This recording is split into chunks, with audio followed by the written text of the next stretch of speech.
Imagine this: two of boxing's biggest names, Devin Haney and Ryan Garcia, accusing each other of something huge. And it's all happening online. Is this real, or just a masterclass in hype? Stick around, because what they're doing is changing the game. Ryan Garcia says Devin Haney is on PEDs. Devin fires back. But here's the twist. What if almost every top boxer today is secretly using something? The truth will shock you. Watch closely. Ryan Garcia says Devin Haney is on PED. Devin fires back. But here's the twist. What if almost every top boxer today is secretly using something? The truth will shock you. Watch closely.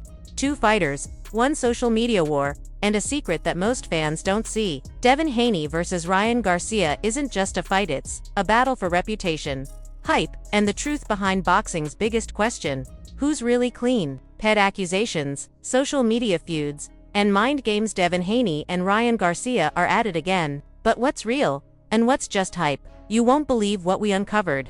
Hey everyone, welcome back to the channel. It's your boy Fenin, and today we're diving into the 147-pound division, where things have gotten pretty heated. We're talking about Devin the Dream Haney and Ryan Garcia, who are tossing serious accusations at each other. At the heart of it, they're going back and forth about something incredibly sensitive in boxing: Pez. And honestly, it feels like a lot of this drama is more about hyping a potential fight between them than addressing the real issue. Before we jump deeper, if you're new here, take a second to hit that subscribe button and tap the bell so you don't miss out on future videos. Big shout out to everyone who supports the channel with likes, shares, and super thanks. It genuinely helps keep this content coming. Now, while some might say that boxing is moving at a slow pace right now, that couldn't be further from the truth. In reality, 2025 has already been an action-packed year for the sport, and we're only just getting started. The boxing calendar is stacked, and the PBC Premier Boxing Champions is leading the charge, setting the stage for some of the biggest, most anticipated fights we've seen in years. Whether it's the first quarter of next year or the big December cards, fans are in for a roller coaster ride, and it's shaping up to be a landmark year for boxing enthusiasts everywhere. Take this weekend for example. There's a major fight card that has the community buzzing, featuring none other than Asai Pitbull Cruz going head-to-head with Lamont Roach. This matchup alone is generating serious hype because both Cruz and Roach have previously faced Gervonta Davis, one of the most explosive fighters in the sport today. And as any fan knows, their past performances against Davis have already sparked heated debates online and in boxing circles. Some fans feel Cruz had the upper hand, while others believe Roach came out stronger. Either way, the anticipation of seeing them finally meet in the ring is nothing short of electric. But what makes this fight even more exciting is not just the main event. The undercard promises high-quality bouts that could very well set the tone for the future stars of the sport. The PBC has done an excellent job of curating fight cards that give fans value from the very first bout to the final bell. Every fight has its own story, its own tension, and its own stakes. For the casual viewer and the hardcore fan alike, this card is shaping up to be a must-watch. Now, let's break down why this Cruz vs.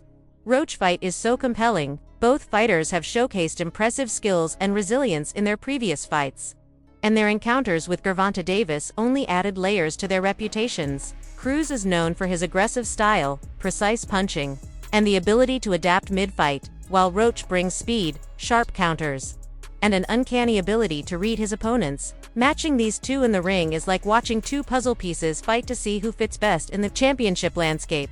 It's also interesting to note how much fan perception plays into the excitement. Boxing isn't just about what happens inside the ropes. It's about the stories, the rivalries, and the debates that surround the sport. Fans have been analyzing Cruz and Roach's previous performances against Davis, comparing their strengths and weaknesses, and predicting how that experience might influence this matchup. Will Cruz's power be enough to overwhelm Roach's speed and agility, or will Roach's sharp tactics outsmart Cruz's aggression? These questions alone are enough to get any boxing fan's heart racing. And let's not forget about the larger context of boxing in 2025. While there are always claims that the sport is in a lull, the reality tells a very different story. There's a continuous stream of fights happening, with new talents rising and established champions defending their titles. The PBC, in particular, has been instrumental in keeping fans engaged by scheduling high-stakes fights that have real implications for rankings, belts, and careers. This weekend's card is just one example of how the sport continues to evolve and captivate audiences. The build-up to fights, like Cruz vs. Roach, also highlights the strategic side of boxing promotion. Every fighter's past performance, style, and even personal story are analyzed, marketed, and debated. Fans are drawn into these narratives, creating an atmosphere where anticipation builds with every passing week leading up to fight night. It's more than just punches and footwork hits, a narrative, a storyline, a drama that unfolds in real time. And when fighters with connections to big names like Gervonta Davis are involved, the stakes feel even higher. So, when we talk about this weekend's card, it's not just about a single fight, it's about the entire ecosystem surrounding it. The main event, the undercard, the fighters' previous performances, the fan debates, and the media coverage. It's a microcosm of why boxing remains one of the most engaging sports in the world. Every punch, every combination, every reaction from the crowd contributes to a story that continues long after the final bell rings. In short, the Cruz vs. RH fight is a perfect example of what makes boxing exciting right now. Both fighters have history, skill, and style.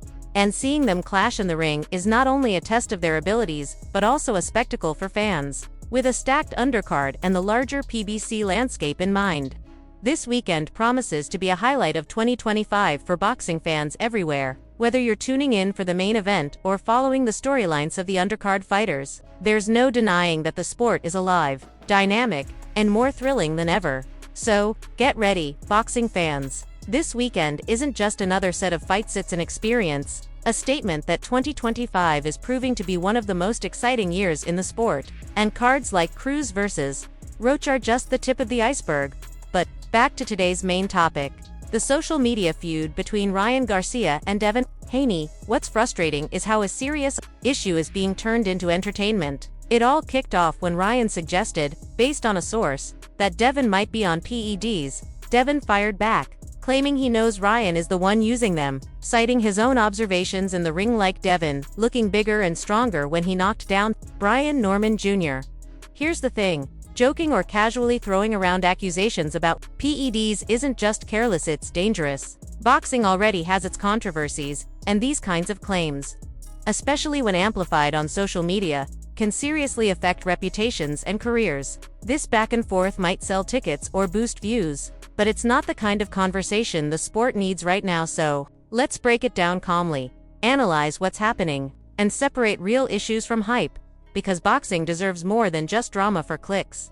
But here's the thing, man, if there's any way for these two to keep their names buzzing in the media, you can bet they'll find it. Devin Haney and Ryan Garcia have mastered the art of staying in the spotlight, and social media is their playground. One tweet here, one video post there, a few heated comments back and forth, and suddenly everyone from casual fans to hardcore boxing enthusiasts is talking about them. The level of attention they generate is almost unbelievable, and it's clear that they understand the power of controversy when it comes to building hype.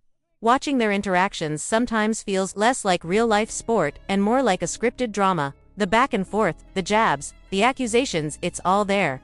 And it makes boxing feel like it's part of a bigger show designed to keep people glued to their screens. You start to wonder whether the fights themselves are almost secondary to the stories these two are crafting. Every post, every comment, every subtle dig adds another layer to the narrative that the media and fans quickly latch onto. In a way, they've turned social media into a battleground almost as important as the ring itself. The goal behind all of this is obvious. Hype. Both fighters know that the more their names are in the headlines, the bigger the fight they want becomes. Each accusation, each heated exchange, builds anticipation, fuels speculation, and keeps fans invested in what might be their next big showdown. The way they manage the drama, intentionally or not, is part of a larger strategy. They're not just fighters, they're marketers in their own right, using controversy as a tool to draw eyes and create buzz.